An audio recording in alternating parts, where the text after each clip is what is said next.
सही है, ये प्रॉक्सिमल कन्वोल्यूटेड ट्यूब्यूल का सेल है, ठीक है, पीसीटी सेल है, और इसके इस साइड पे ब्लड वेसल है और ये ब्लड वेसल है। मैकेनिज्म एक्शन यानी एक ग्रुप का समझा रहा हूँ। सी इनहिबिटर, कार्बोनिक एनहाइड्रेज इनहिबिटर। इस साइड पे ये ल्यूमन है, यानी यूरिन जो है वो जो नेफ्रॉन के अंदर बनाई थी वो इस एरिया से नीचे आ रही, और ये ब्लड वेसल है और ये सेल है, और इसके यहाँ पे ये क्या कहते हैं माइक्रोविलाई है, इसको इधर लिख देते हैं ल्यूमन। ठीक, और मैंने बताया था 65% मटेरियल जो है ल्यूमन से प्रॉक्सिमल कन्वोल्यूटेड ट्यूब्यूल के सेलों के जरिए ब्लड वेसल के अंदर आएगा। कैसे होता है और यहाँ पे हमारी ड्रगें कैसे एक्शन करेंगी। पहला पॉइंट याद करना है कि इस एरिया में एंजाइम है जिसका नाम है कार्बोनिक एनहाइड्रेज CA। इन ड्रगों का नाम इसलिए रखा है कार्बोनिक एनहाइड्रेज इनहिबिटर। ठीक है, कार्बोनिक एनहाइड्रेज एक जो है यानी माइक्रोविलाई के साथ अटैच है और एक इस सेल के अंदर अटैच है, यानी इस सेल के साइटोप्लाज्म के अंदर है। दो एंजाइम है कार्बोनिक एनहाइड्रेज, और ये दोनों ड्रग जो एसीटाजोलामाइड या डोरजोलामाइड जो भी ड्रग यूज करेंगे ये इन दोनों एंजाइमों को ब्लॉक कर देंगे प्रॉक्सिमल कन्वोल्यूटेड ट्यूब्यूल के अंदर PCT। प्रॉक्सिमल कन्वोल्यूटेड ट्यूब्यूल के अंदर carbonic anhydrase inhibitor drugs carbonic anhydrase lumen के अंदर और सेल के साइटोप्लाज्म के अंदर जो भी एंजाइम है दोनों को ब्लॉक करते हैं। नॉर्मली ये एंजाइम काम क्या करते हैं, जब जो नॉर्मल काम कर रहे हैं जब ब्लॉक होंगे तो इनहिबिट हो जाएगा। ऊपर से ब्लड के अंदर बाइकार्बोनेट आयन है और ये नेफ्रॉन से 100% फिल्टर हो जाता है, और 95% जो है वो इस एरिया से रीअब्जॉर्ब होकर ब्लड वेसल के अंदर आना है। कार्बोनिक एनहाइड्रेज एंजाइम क्या करता है, ये इस बाइकार्बोनेट को एक हाइड्रोजन आयन के साथ अटैच करता है, बाइकार्बोनेट +1 हाइड्रोजन आयन। तो ये जब दोनों अटैच होंगे तो मॉलिक्यूल बनेगा H2CO3 कार्बोनिक एसिड। ये बाइकार्बोनेट आयन था, ये कार्बोनिक। और फिर क्या करता है कार्बोनिक एनहाइड्रेज एंजाइम बाइकार्बोनेट को कन्वर्ट कर देता है carbon dioxide plus water H2O। अब इधर ये सिस्टम ऐसा क्यों हो रहा है, क्योंकि बाइकार्बोनेट या इसको ल्यूमन से अब्जॉर्ब करके सेल के अंदर लाने वाला कोई चैनल नहीं लगा हुआ।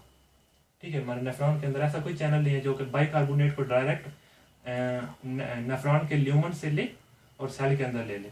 तो इसलिए ये एंजाइम यहाँ पे अटैच है।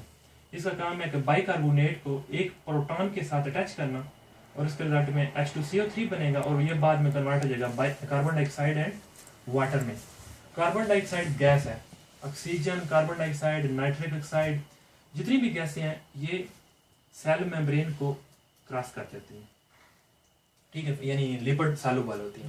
तो कार्बन डाइऑक्साइड भी लिपिड सॉल्युबल है और वाटर भी लिपिड सॉल्युबल है। ये ल्यूमन से मूव करते हुए सेल के अंदर आ जाएंगे। अब क्या होगा, कार्बन बजाय बाइकार्बोनेट अब्जॉर्ब करने के सेल या कार्बन डाइऑक्साइड गैस और वाटर को रीअब्जॉर्ब करेगा और ये नॉर्मली फ्रीली अंदर आ जाएंगे CO2 प्लस वाटर।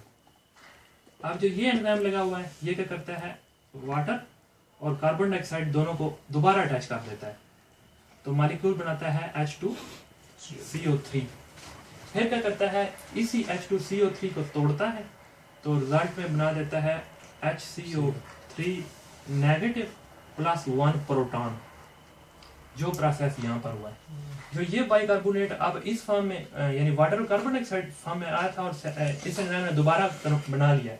अब ये फ्रीली यानी इसको कहते हैं बेजोलैटरल मेम्ब्रेन ऑफ सेल और इसको कहते हैं एपिथेलियल मेम्ब्रेन। बेजोलैटरल मेम्ब्रेन के अंदर इसका चैनल लगा हुआ है, इस साइड पे नहीं है, तो इस चैनल से ये मूव करके ब्लड वेसल के अंदर आ जाएगा। तो रिजल्ट क्या होगा, more than 95% HCO3 negative ion इस तरह प्रॉक्सिमल कन्वोल्यूटेड ट्यूब्यूल से रीअब्जॉर्ब होते हैं।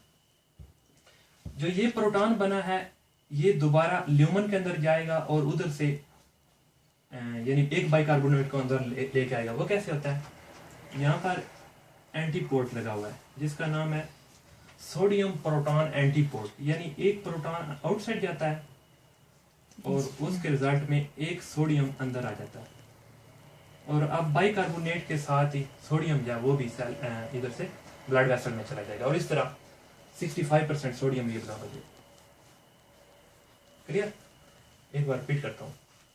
कार्बनिक एनहाइड्रेज इनहिबिटर ड्रगें इस एंजाइम को और इसमें of action of carbonic anhydrase inhibitors acetazolamide and dorzolamide block carbonic anhydrase present on the microvilli or cilia of proximal convoluted tubule and inside cytoplasm।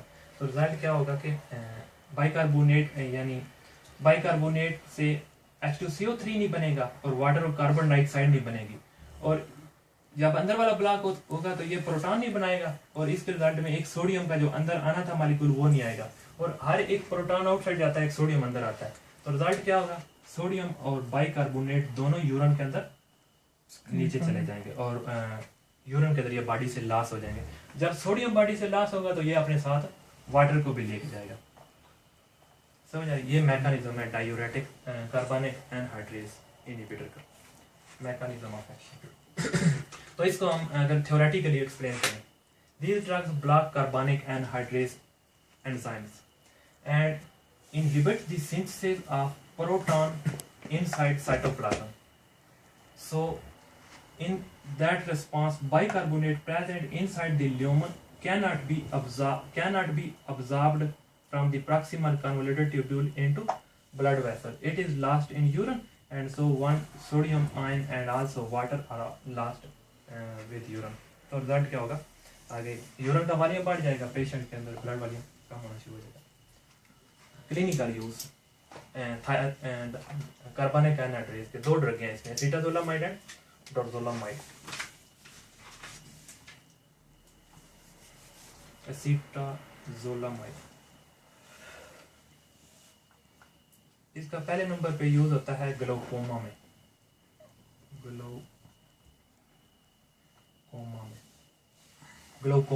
Glaucoma में बताया था कि इंट्राओकुलर प्रेशर बढ़ जाएगा, और जैसे ये ड्रग यूज करेंगे यहाँ पे भी आई के अंदर भी कार्बनिक एनहाइड्रेज एंजाइम होता है, ठीक है, तो ये उसको भी ब्लॉक करती है और क्या करता है इंट्राओकुलर एक्वस ह्यूमर की प्रोडक्शन वो भी कम करेगा, और साथ ही यूरिन के अंदर ज्यादा से ज्यादा वाटर और सोडियम को लॉस करवाएगा। ब्लड वॉल्यूम कम होगा तो इंट्राओकुलर प्रेशर दूसरी रिस्पॉन्स कम होगा और डायरेक्ट आई के अंदर जाके एक्शन करेगी।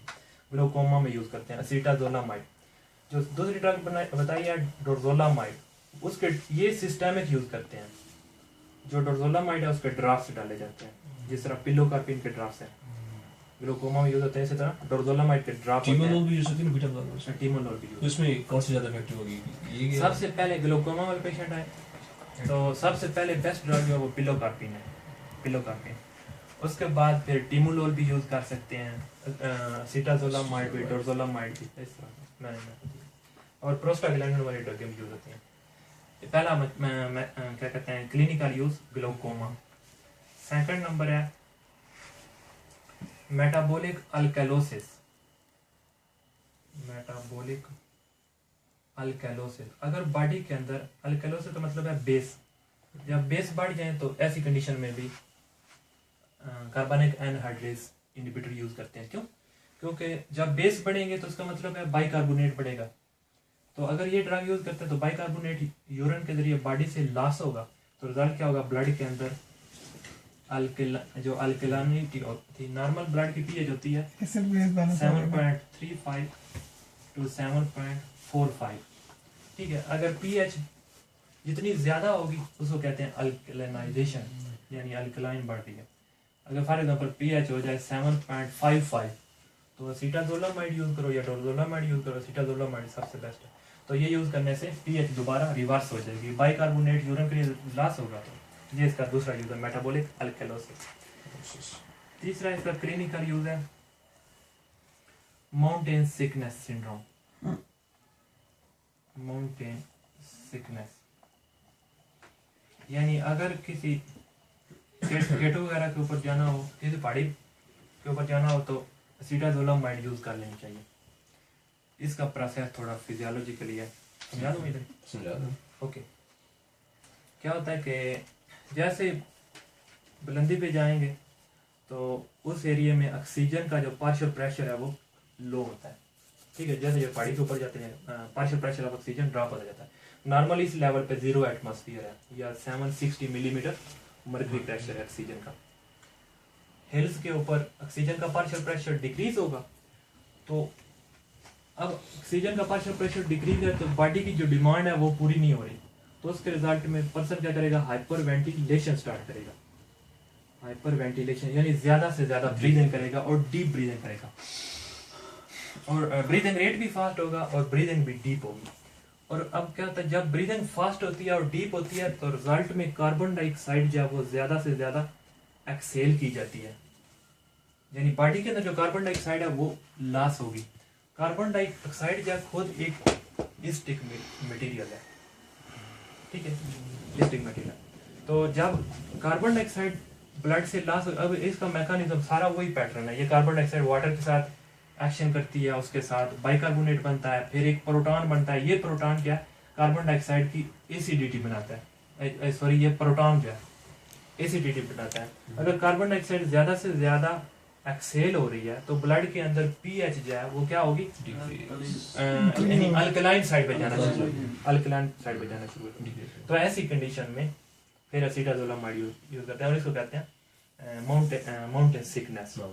तो अब इसके रिस्पांस में क्या होगा, जब पीएच इंक्रीज होना शुरू हो जाएगी तो ब्लड वेसलें कंस्ट्रिक्ट हो जाएंगी, ब्लड वेसलें कंस्ट्रिक्ट हो जाएंगी और लंग्स के अंदर एडिमा बनने के चांस जो है वो इंक्रीज हो जाते हैं, ठीक है। और पर्सन ज़्यादा से ज़्यादा वेंटिलेट करेगा, कार्बन डाइऑक्साइड लॉस होती जाएगी और एडिमा बनेगा लंग्स के अंदर।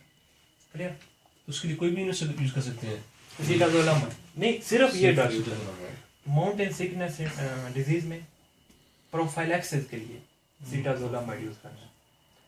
और चौथे नंबर पे अगर इसका यूज करवाना है तो मेटाबॉलिक यानी रीनल अल्कैलोसिस। अगर किडनी के प्रॉब्लम के रिजल्ट में अल्कैलोसिस हो जाए तो इसमें भी यही ड्रग यूज करते हैं, acetazolamide.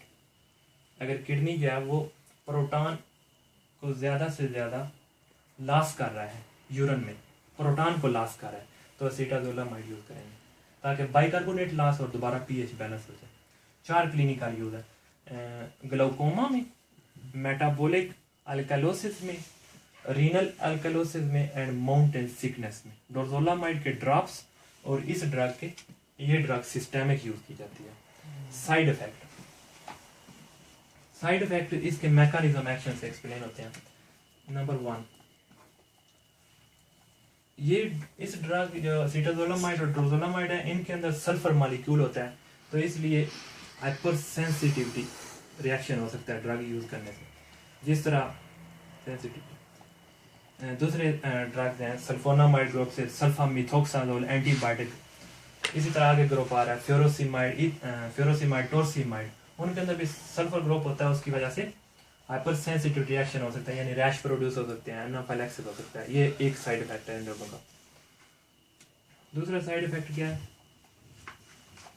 Metabolic acidosis. Metabolic acidosis या सिंपल वर्ड में हम कह सकते हैं कि एसिडोसिस। ये ड्रगें क्या करती हैं, ब्लड स्ट्रीम के अंदर प्रोटॉन के लेवल को इंक्रीज कर देंगे, क्योंकि बाइकार्बोनेट तो लॉस हो रहा है, तो ये होगा साइड इफेक्ट, ठीक है।